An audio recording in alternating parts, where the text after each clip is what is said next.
Don't that eye sparkle? Yeah, it does.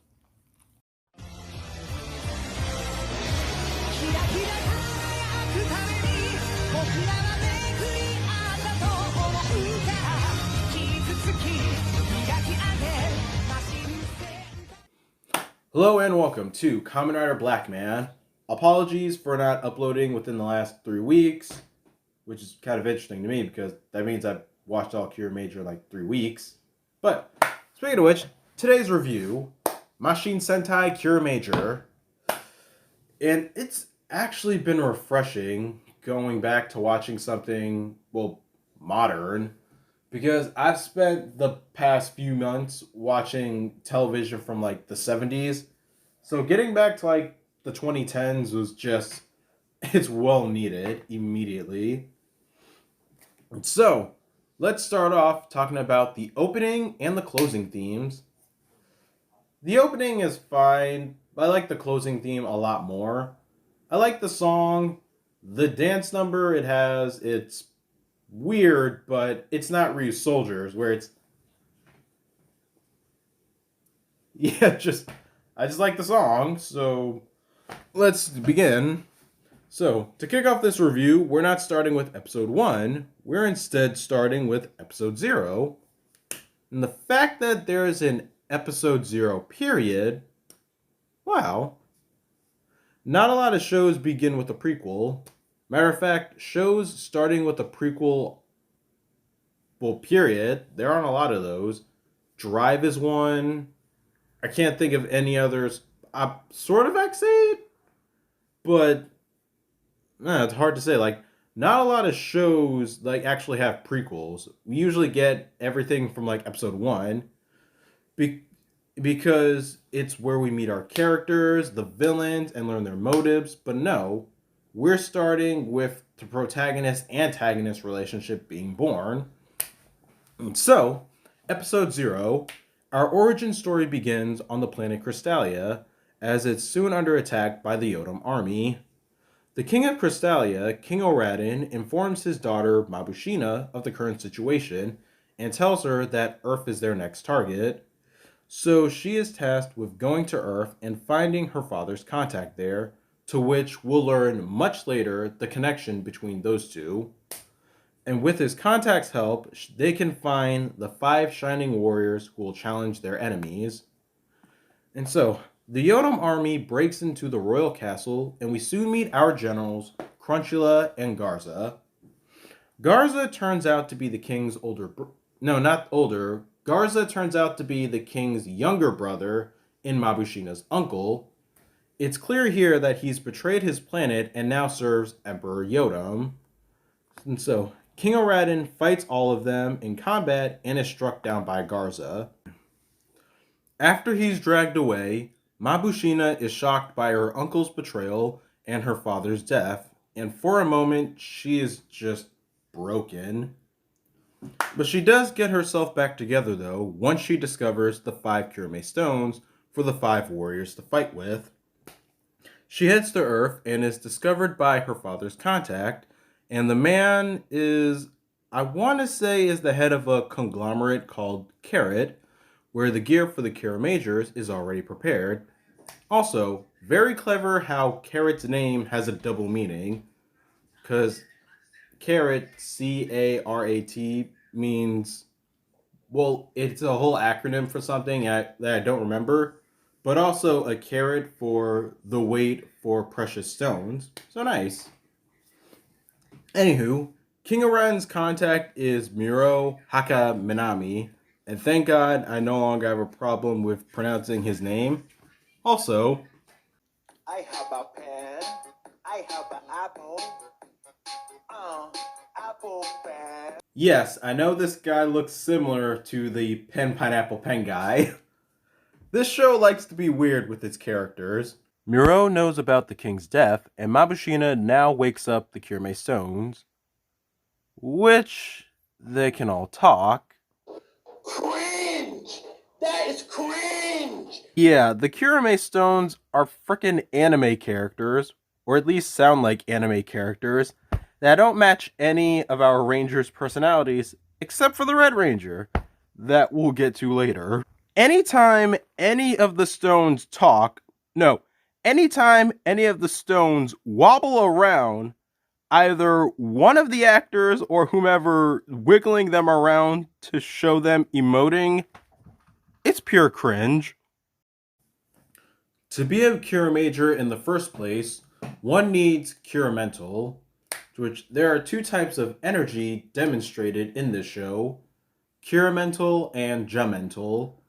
Kiramental is a mix of ki and talent, and Jamental is all about the negative aspects to make one stronger, such as jealousy, resentment, anger, etc. Which I have something to say about Kiramental, but I'll get into that in a little bit. So, the stones lead Mabushina to those that they find have tons of Kiramental. In correct order to who we meet, first it's Senna, a track runner who will be green, Shigeru, an actor who will be blue, Tametomo, an esports gamer who will be yellow, and Sayo, a doctor who will be pink. And yes, she's also the same actress who played KamenRider Spectre's sister in Ghosts. Honestly, the rest of this episode with these four, it reminds me of the start of Operation Overdrive, where different people in different fields are chosen to be rangers, except this is more sensible. They all meet Mabushina, they all witness talking Zeo crystals. They're confirming in their heads right now that aliens are real, so let's hear them out. The only one who hasn't joined yet is who will be Red, but we do meet him as he draws a horrendous portrait of a girl. Not intentionally to be mean, but to be fair, she first approached him to be rude, so lesson of the day, kids. Let's all be nice to each other. Getting back to our four Rangers, let's talk about the suits now, although Red hasn't joined yet, but at the end, the episode does show what he'll look like.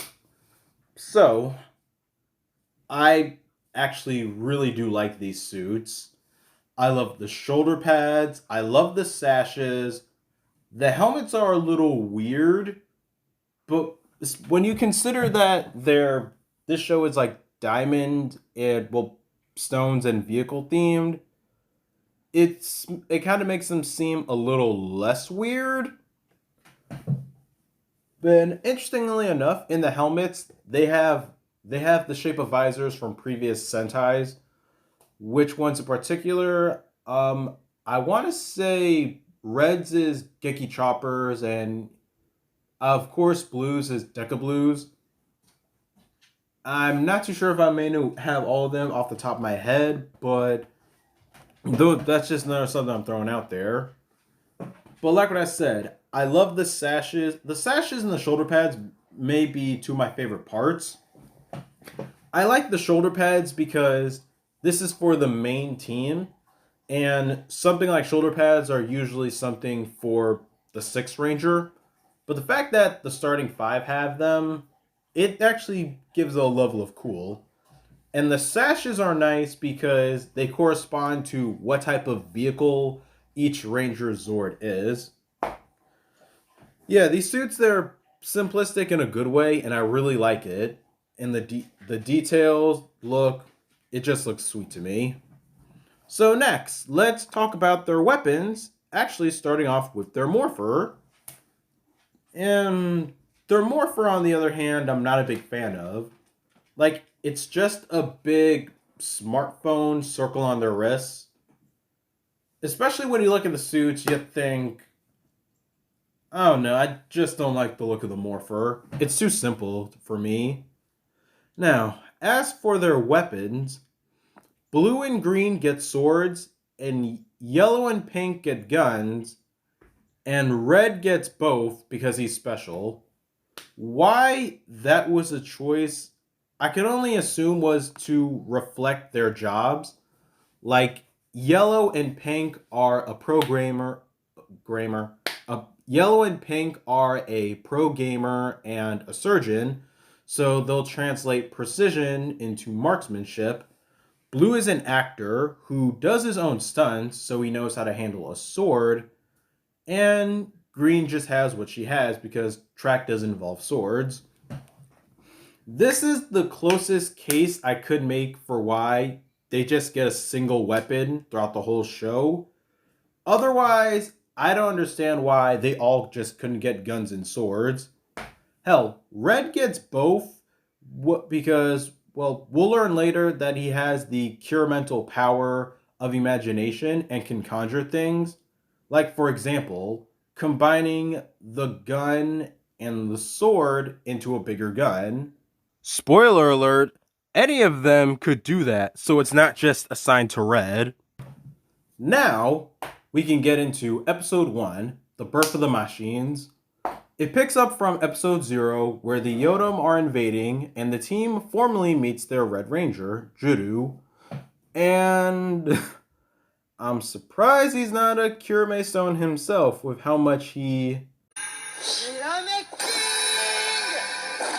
And to be clear, yeah, the catchphrase is out there, and so is he. Whenever he draws, he suddenly has the need to make noises when he's drawing. Yeah, this is a kid who was always picked last for dodgeball. The start of the episode, semi-alone, is Drew watching and drawing the Kirameigers from whatever angle he finds. It is cringy, and yet he's completely introverted, which I don't mind.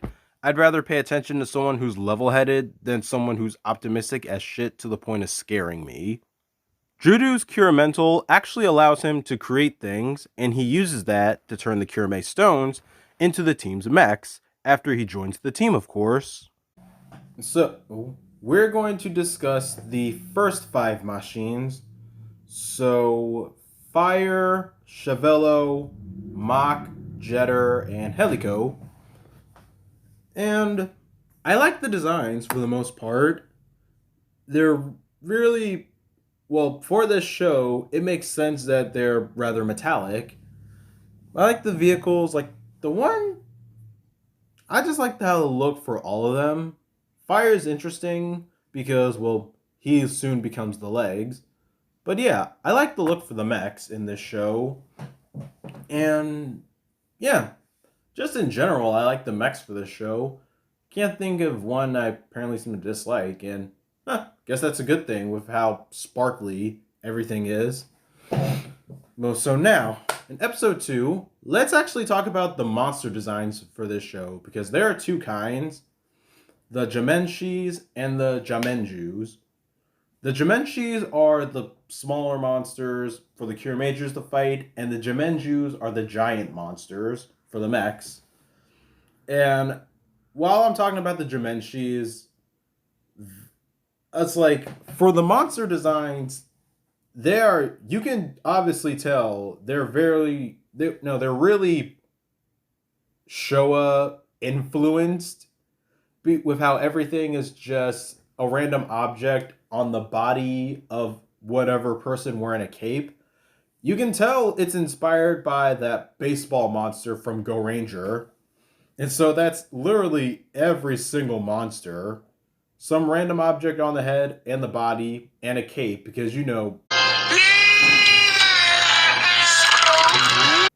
it's very weird. The Jamenjus at least look like also kaijus with random objects on their heads. But like from Go Busters, we get the monster of the week first and then a giant monster afterwards. But unlike Go Busters, there's no sporadic time for when the giant monster comes. They just send it out afterwards or halfway through a battle, which happens sometimes. So let's now talk about the team's mechs next, because everyone does have jobs outside of their duties of being the Kirameigers. And so how they split up the cast is done quite creatively, honestly, because 2 people can make up their own mech, while 3 people can actually make up their own. So Jetter and Helico can make up Sky Mage, while Fire, Chevello, and Mach can make up Land Mage. So let's talk about those 2 now. Sky Mage and Land Mage. Land Mage is alright, I guess, for the most part. I'm going to save everything else that I want to say for Kirameiger. But Sky Mage 2, it's it's good for what it is.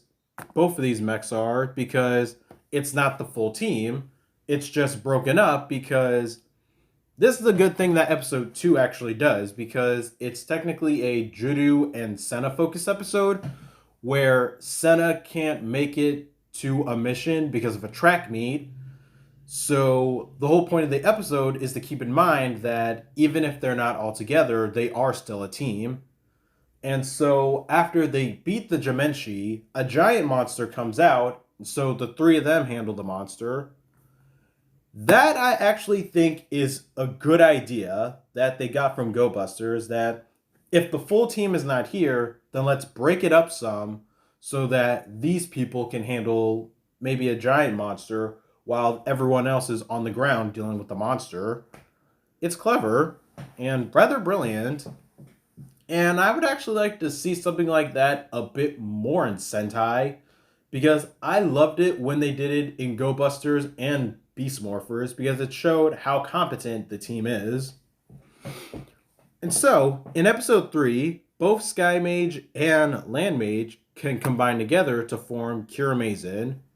So now, let's talk about the actual main mech of the show, which I honestly think is my favorite mech throughout the whole show, because everything else is just fine. But it's super metallic, and I think what does it for me is that it feels more complete. Like, I think the one thing I'm not a big fan of Land Mage is that you can tell it's not the whole team together. But when they all come together for Kirameiger, it feels perfect. Kind of unlike Go Busters, where Go Buster Ace looked great on its own, but when it combined with everyone else, it's kind of eh. But back to Kirameiger, this gets the job done. Like, everything's together, and even the jet becomes a sword, so that'll do it. I dig it.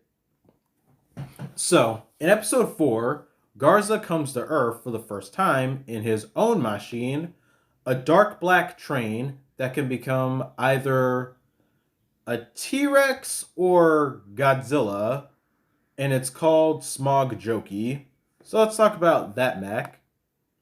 To which I actually really like Smog Joki. That might be the second machine in this show that I like.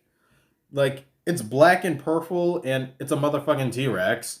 Why wouldn't that be awesome? And it has a chainsaw tail. Awesome. Anywho, Garza tries to trick Mabushina into getting something of importance for him, but that gets shut down by Juru. How he tried to trick her was by lying about Emperor Yodam brainwashing him into killing her father. How Juru called him out was how Juru tried to call him out to say that he's lying was kind of out there, but it turns out that he resonated with King Aladdin, so he foresaw everything through a dream. How he managed to resonate with him is in the air, because they didn't show or when how it happened. So, in episode 5, we learned that there are Kiramei stones on Earth, good for the good guys, because one, they're founded by Juru, and Juru can turn them into machines, and I'm almost losing my mind for a moment, and that's how we have our auxiliary mechs for this show. So, to start off with our auxiliary mechs, because I want to say 5 of them, there's the Chevelo Squad, which consists of Carry, Roland, and Lifton. And much later, the other 2 are Duston and Mixelin. And weirdly enough, out of all the machines in this show, I think the one who has the most personality is Chevelo. Yellow's mech, because he does so much for Tametomo, and like their relationship is like grandfather and grandson. And I say that in comparison to like everyone else because let me think. Fire is more of a musclehead. Mach is horny. Jetter is like a little brother, and Helico is well cutesy. The machines are really they're basically like what you would imagine if your favorite anime character or cartoon character just came to life. Shockingly.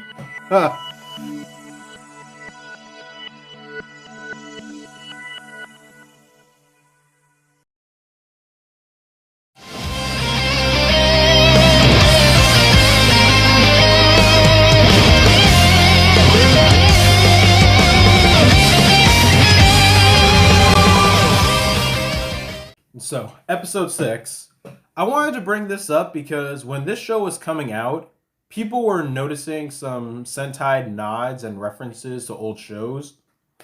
Because for this one, this episode's a filler episode, but the actor for Mammoth Ranger from Zoo Ranger guest stars as Sayo's old Aikido teacher. Weird. And I swear he plays a different character and everything. And I don't mean that in a bad way. It's just really interesting to know when you realize and are watching the episode. Weirdly enough, this show has some Sentai references in it.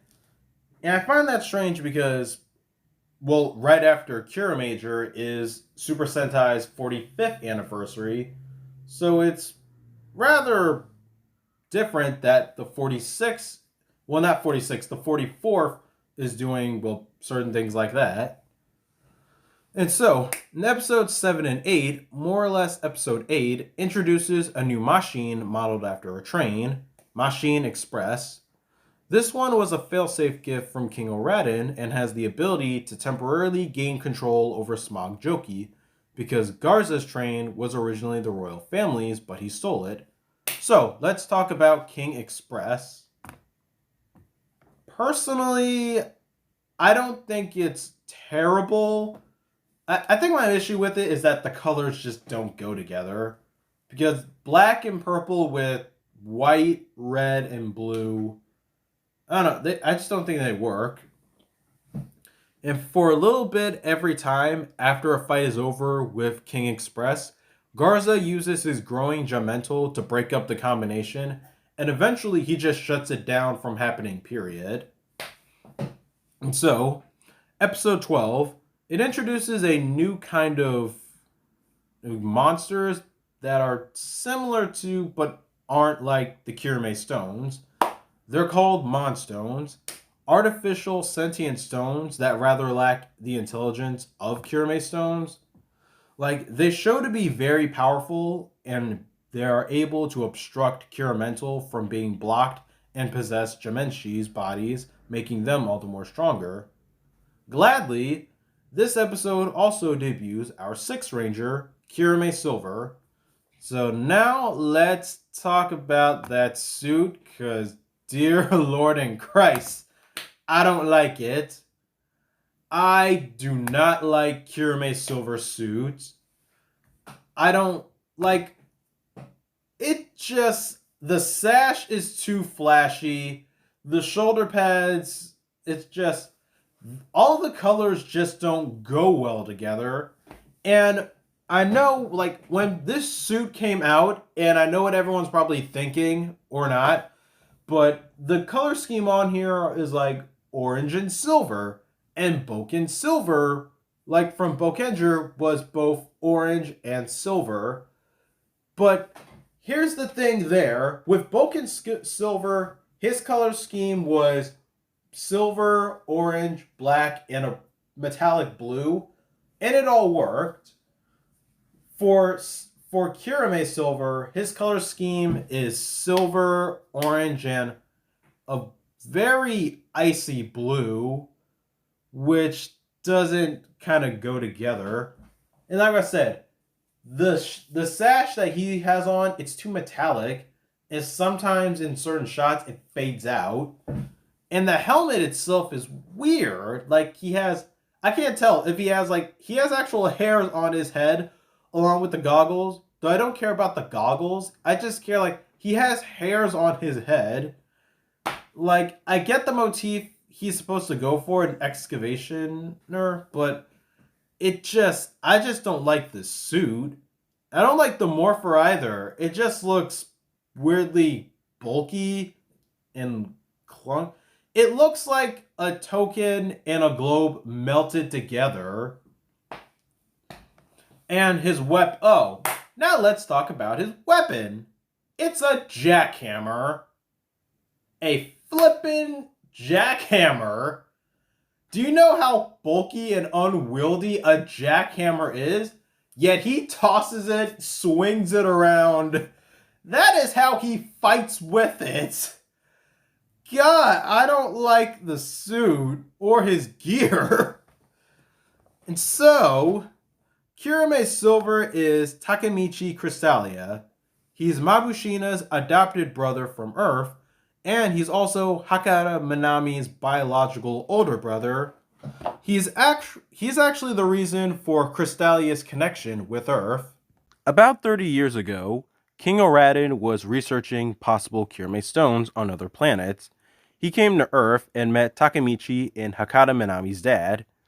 Takemichi was with them excavating and found a Monstone that jumped into his body, and the only way to save him was for Oradin to take him back to Crystalia and insert the silver Kirame stone into his body to nullify the Monstone.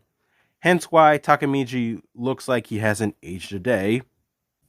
Episode 13, by the way, is where we get this backstory, and Kirame Silver's mech, Jidaijin. I think it looks good. I like all the drills. And in episode 17, Jidaijin is finally able to become Gigant Driller once Takemichi combines with Jidaijin after turning into the silver Kirame stone himself. Now, for the mech, Gigant Driller, it's a chubby boy. I like all the drills, but wow, it's all bulk. It's literally all bulk. It has no neck. It has the chest. It has I don't know, it has no neck. It's all bulk up top. The drill legs and I really don't know what to say about it. I don't think it's awful. If anything, it's alright, in my opinion. I think I like it a little bit because once again the drills and the head and the fact that it's been a long time. Actually, yeah. Now I think about it, this mech is like the only other time where a ranger actually combines with their own Zord to make a combination. Because I think the last one to do that, let me think, was the last one to do that Black Knight from Gingaman? With him and the bull becoming one? I think it was. So, nice. Anywho, also in episode 17, since Takemichi has arrived, Mabushina has been pissed at him for abandoning their home to go treasure hunting. And we finally learn why Takemichi's been treasure hunting. It's because Mabushina is possessed by the Curse of Darkness and has a certain amount of time before it takes over her. So to fix that, Takemichi's been looking for the 4 Kaname stones to they're wish-granting stones that can break the curse. I have, however, an issue with that curse because here's the backstory. The Witch of the Stagnant Sea placed a curse on the king, and in 7 days' time, the person he loved most will turn into sand and die. And that was the Queen of Crystalia. And since then, both the king and the witch have been dead, so the curse still exists. Mabushina should be fine, and Takemichi's reason is really an assumption. She wasn't even there at the event, so even now, how would she not have died? There's a simple explanation for that. So, episode 18. Garza takes advantage of the Mon Stone inside of Takemichi and casts a spell on him, making him Dark Kirame Silver, where he's under mind control, and it takes using the first Kaname Stone that they found to break the spell. This episode wouldn't have been much for me to mention, but we also have something we'll see later. When Takemichi was under Garza's spell, his changer changed into an evil version of itself called the Yodam Changer, which we'll see again much later, worn by someone else. So, episode 21, they flip and confirm that Mabushina has the curse on her after I just went on a spew.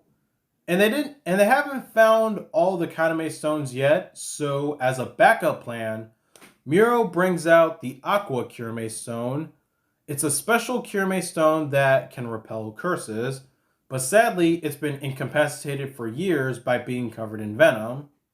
So, the next Kaname Stone...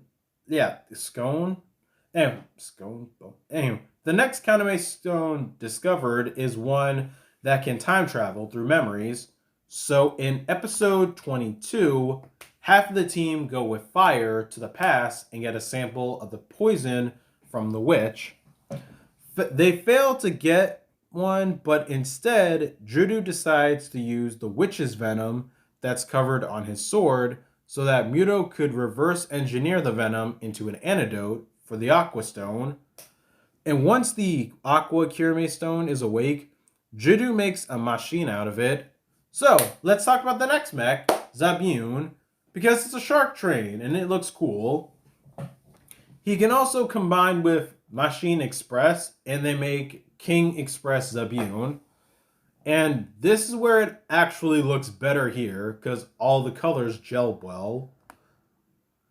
So, if I could be honest, this subplot of Mabushina being cursed was pretty weak. It's very loose. It doesn't elaborate on how the curse switched from Mabushina's mom to her. We don't even get all the stones right away. We instead just get a new mech to basically Deus Ex Machina everything away and problem solved. And so, episode 23, the Queen of Crystallia turns out to still be alive, and it turns out before her body turned to sand, she used a special technique to place her consciousness into the stone on her tiara. Remember that, because that technique gets used a couple other times in this show. So, in that state, after she uses a huge amount of Cure Mental, she falls asleep. I want to say to recharge because she didn't die at all at the end of the episode. We also don't see her again until like the very last episode. Oh, speaking of which, I should mention her because the spin-offs with Yodana later, Kazihara or Kakihara. Anywho, she's the rude girl that Judo drew at the beginning of the show. We don't see a lot of her, but she's there at the very beginning, the middle, and the end where her and Judo are a couple. So, yeah. And now, speaking of which of Yodana, episode 25, this is where the Yodam Changer comes back along with its new wearer, Yodana. She is the private secretary to Emperor Yodam, aka the final boss. And I think what makes her introduction pretty interesting is that she flips the episode on its head, overwhelming the Kirameigers, starting off with Tomitomo, because she has a fascination with humans only so she could torture them. Like, when she got introduced, I liked the show 3 times more because she's there to get the job done. Not that it has been getting done at this point. Like, Garza's just been doing his own thing, and Crunchilla's been, well, just fucking around, if we're being honest. Episode 26, in order to counter the bad guys now, everyone decides to use the next Kaname stone they find to power them up. The only problem is that using its power has the drawback of potentially killing them, but everyone and later Juru decide to take the risk, giving them their Go Cureful power-up forms. And I do not like these power-ups. Why do I not like these power-ups? One, they all share the one bow and arrow that gives them the armors, as opposed to making 5 of them. No, better, 6 of them, because this team does have a 6 ranger, and 2, the form only lasts for 1 minute and 40 seconds. Yeah, that stone is the reason why, but since it's a power up or just power in general, split amongst 5 people, you think that setback could have diminished. Like, they're not even all that powerful now. It's like, it's literally all the bow and arrow that's powerful, that's stronger. No, it's just. While we're at it, too, the look of the suits, too, it looks like they're all wearing chalkboards. Like, yeah, you have the design of, like, a phoenix on the chest, but still, it's just so simple. Too simple, if we're being honest. Because with how metallic and how sparkly everything is, you come up with this. Like, and once again, and like I said, with Kirameiger, Juru could draw to conjure things to life, or even imagine them. Why did he not think of making 5 of them? Copy machines do exist. It's just, I don't know, the suit's just, it's just ugly, and it's hardly, if not ever, used efficiently, because it lasts for only like 1 minute and 40 seconds. How much damage do you think you can do in like 1 minute and 40 seconds? Mind you, you can. I study fighting. In 1 minute and 40 seconds, it's enough time to do some damage, but for Christ's sakes, when you're on a time limit like that, So, episode 27. This makes me feel better. It's the KamenRider tribute, and it's Niki Niki. Anywho, Senna's sponsor for her track career is Scratch, the sports company of the KamenRiders. And I have yet to review KamenRiders so far, so for those of you who, here's a small preview. Senna's coaches are Miki and her daughter Natsumi, and the episode is about Senna trying to break a record, all while the villains try to take down the Kirameigers, starting off with Senna. The episode is actually very clever because when Miki is occupied with the villains, she speaks in John to get across to Senna, while a bomb is strapped to her to tell her to run faster or it'll explode. It's paced out well. It's just beautifully awesome to see something from KamenRider. It just makes me want to watch KamenRider straight up. So, episode 28. After fighting the Jimenju that destroyed Crystalia, the first 5 machines lose their sparkle, so to help heal them, Shigeru and Juru go to King Oraden's teacher, Mashin Hakobu, and he hasn't bothered to help out by now because he couldn't accept Oraden's death and move on. But thankfully, and man, this is screwed up, Shigeru manipulates him by faking to empathize. Who the fuck's bipolar girlfriend is this? But sadly, Hakubu's help isn't enough. The only way for Fire and the others to get better is for him to go to Adamald. Adamald is an alternate world or universe created by King Oradan, where there's a miracle stone that can restore the Mashin sparkles. This is where I like this part. King Oradan is half dead. Like, Garza did kill him, but since then, one, Emperor Yodam had his body encased in stone Star Wars style, and two, Oradan's been transmigrating his thoughts into Judo this entire time, and his body into a different form, so that his consciousness will survive. Oh. This all built up from episode 28, and now we're on episode 29. So everyone bar Takemichi goes to Adamald, and Oradan gave Judo a key for when they get to Adamald. And once they get there, he figures out how to use it, and not only unlock the Miracle Stone, but Oradan himself, since the king transmigrated his presence into the stone and turned himself into a machine, which is fucking awesome. The king died and he came back as a Zord. And yeah, he also heals fire in the other machines. But yeah, let's talk about the fact that the king himself, he died and he came back as a Zord. That is awesome.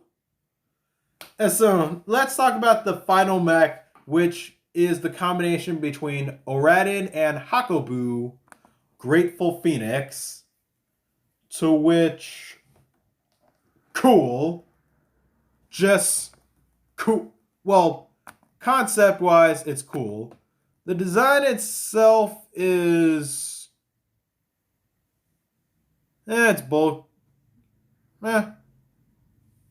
Like what I said, the only real mech I like in this show is Kirameiger. Like, all the other ones are, fine, I guess. Like, no real opinion, really, if I'm being honest here.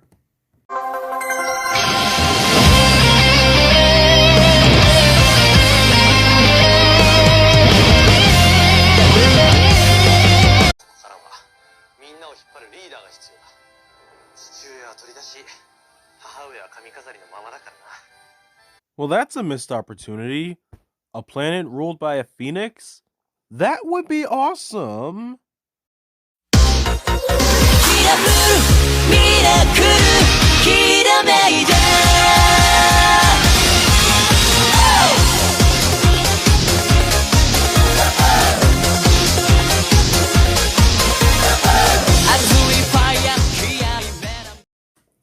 Slowly up to now, we have seen signs of Emperor Yodam coming out, and it turns out that the Emperor has been inside of Yodana the entire time without her knowing.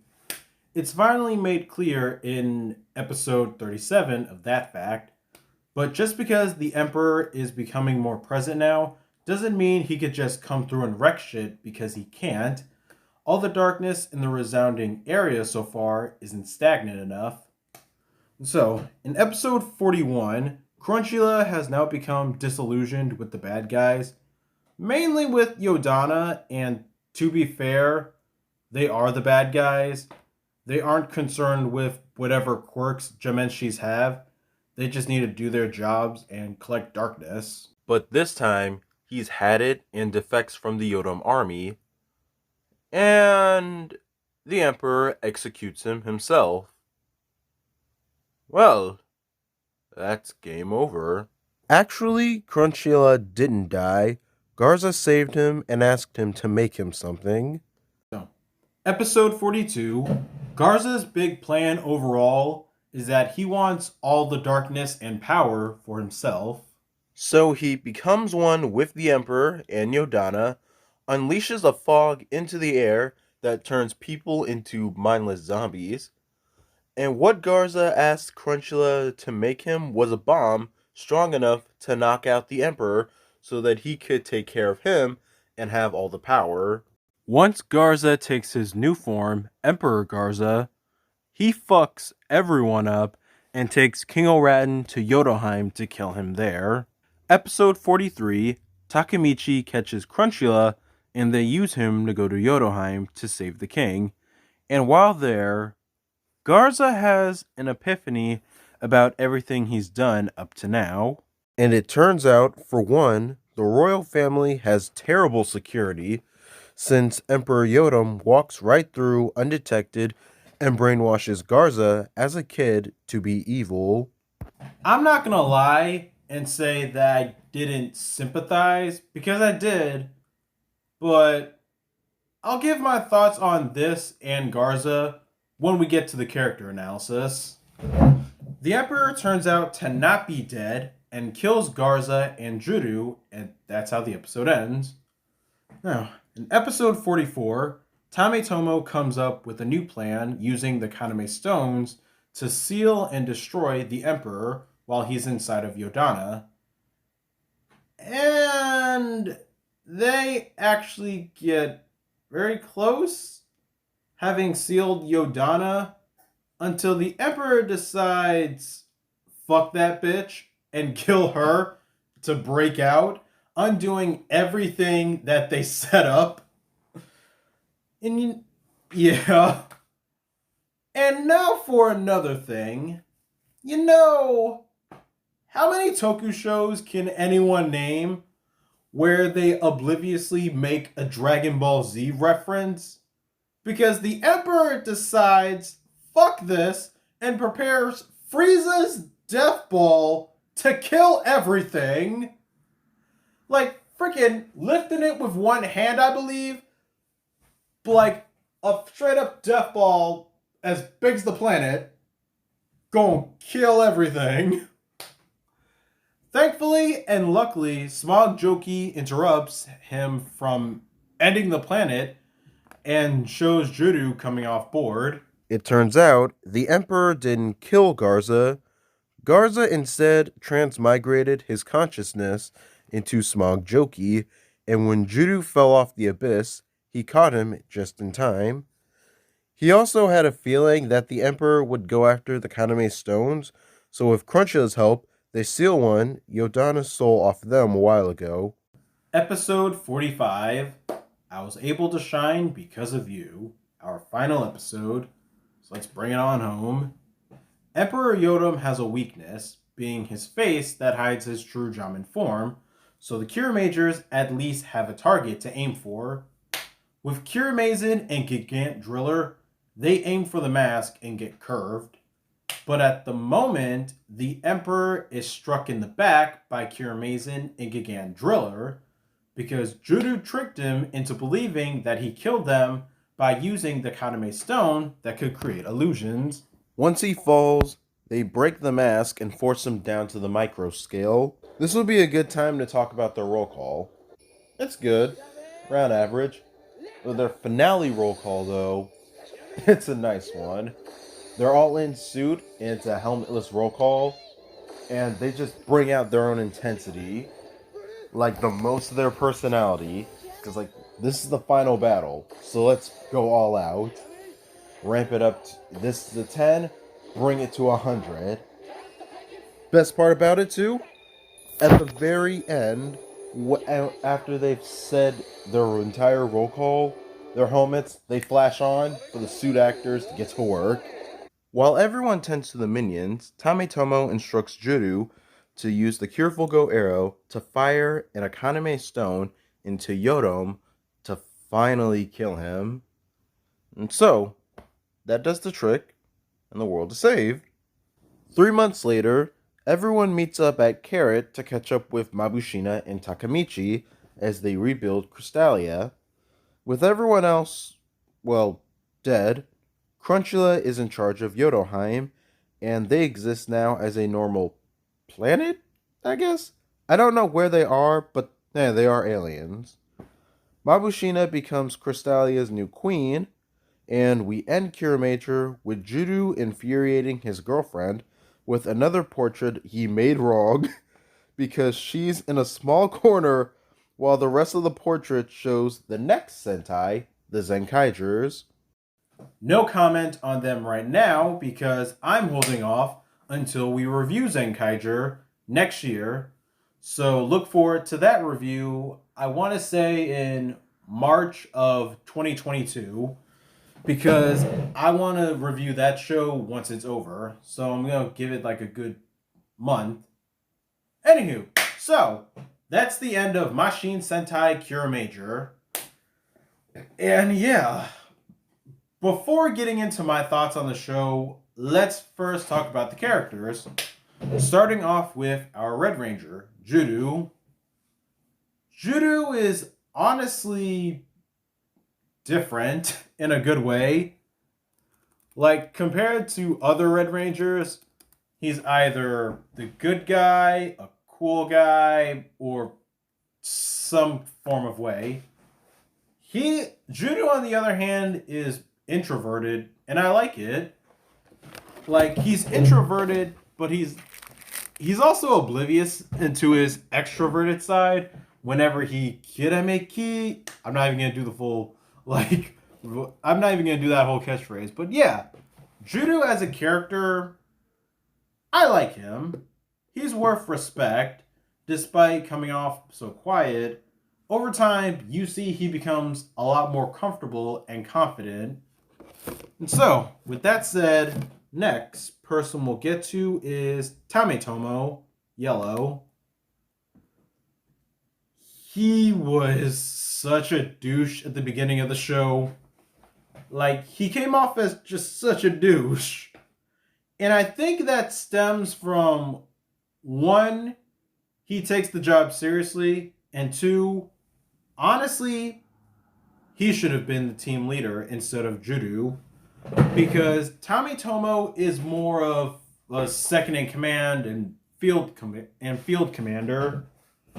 Because between the two of them, Judo is the team leader more for moral support, while Tametomo is the field leader for when they're out like fighting, because he's the team strategist and he's also rather strategic minded and tactically brilliant for a gamer, which actually all makes sense with him.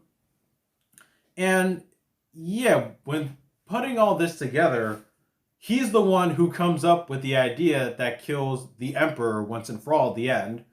So it really does make you think, like, yeah, that Tametomo should have been the leader. And despite the Red Kirame Stone choosing Judo, but it does show here that they can both share it. But that's just something I noticed, and honestly, I wouldn't have mind Tametomo being the leader. Because, yeah, like what I said, he comes off as a bit of a dick, but he's not malicious or obnoxious about it. He's reasonable and stern. And whenever he has something to say about, well, when they're out working, he doesn't say it to be rude, he says it within reason. So he's not unreasonable in his actions. But still, personality-wise, he's fine. And just about passable. And so next, Shigeru, Blue. The first time around when I was watching this show, he was like my favorite character. Because he's stoic, quiet, and he's partly responsible for some of the best moments of comedy in this show, because he tries to keep a strong face the entire time, and there will be those times where he doesn't. Like, something really has to make him break his composure just so you can see him show emotion. Another thing too, he may like Sayo. Like, I'm not too entirely sure if he actually does, but you get some little hints that shows he may be attracted to her, but it's never touched on, so for the most, it doesn't matter. But yeah, for Shigeru, he's a good character. He's a good Blue.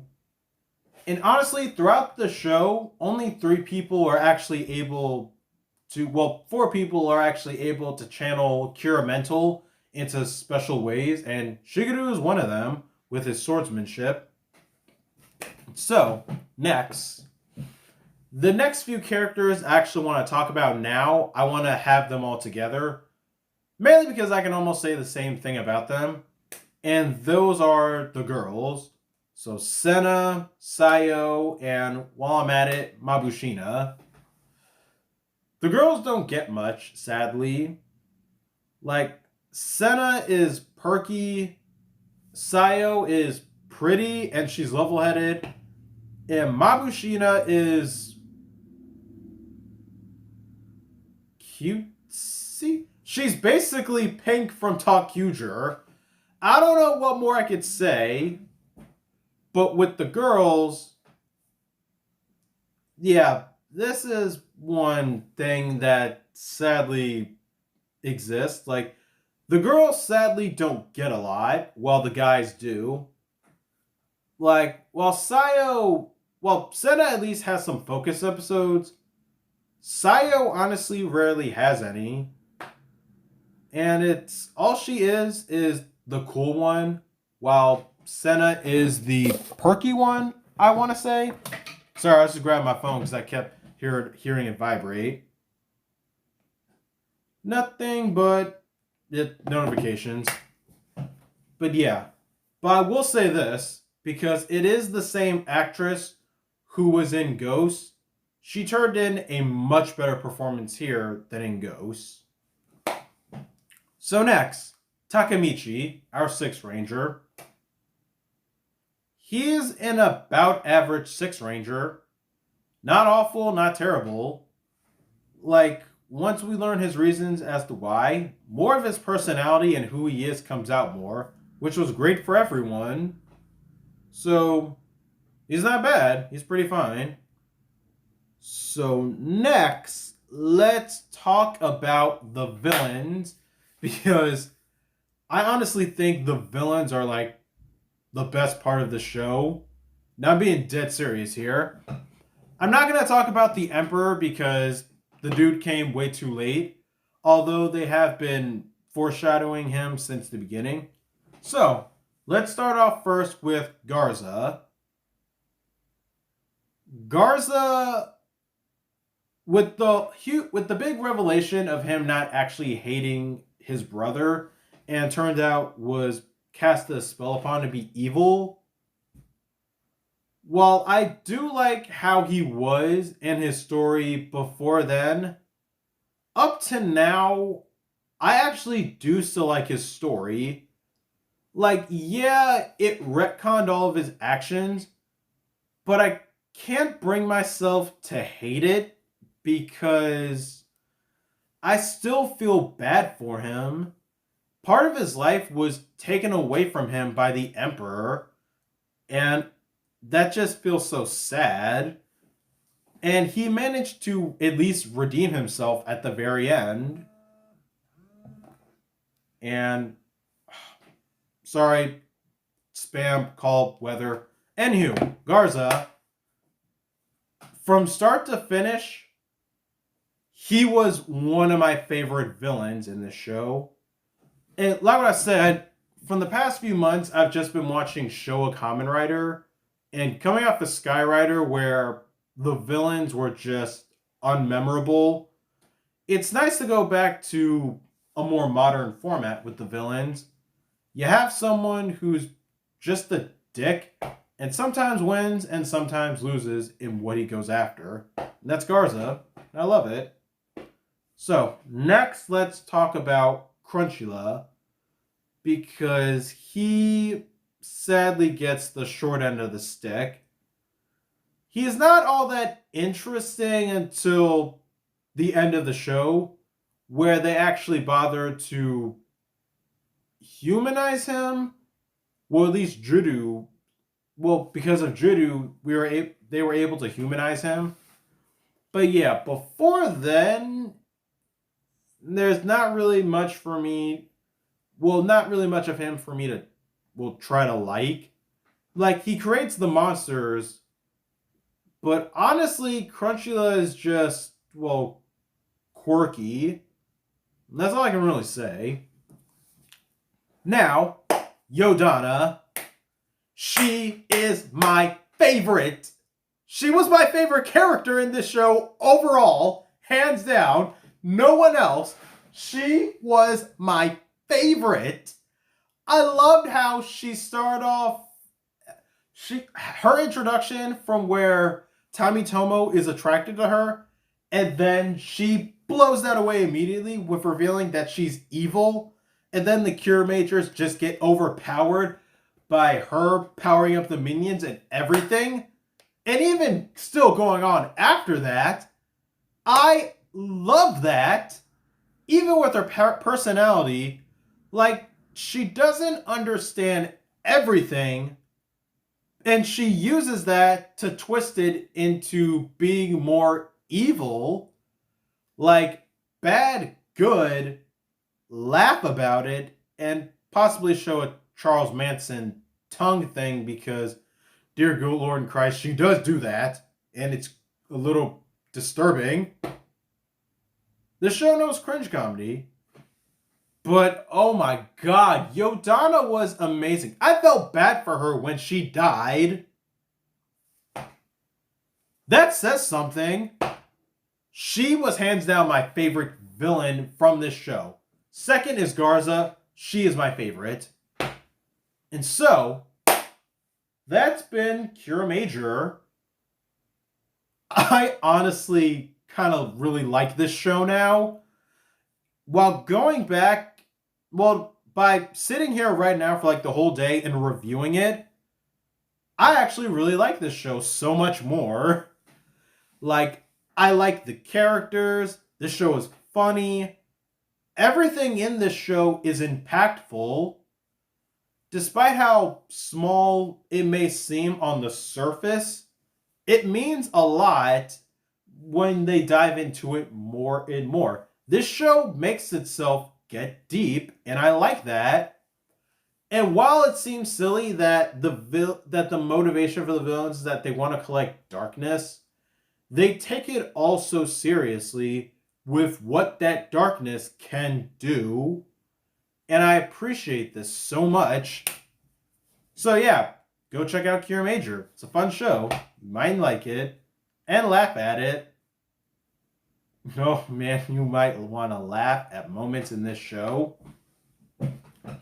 But yeah, that's been my review of Mashin Sentai Kirameiger. So, thank you guys for watching, and stay tuned for next time, because the next show I'll be reviewing in October will be KamenRider Saber. Once again, back to modern television, and I am enjoying it. See you guys later. Peace.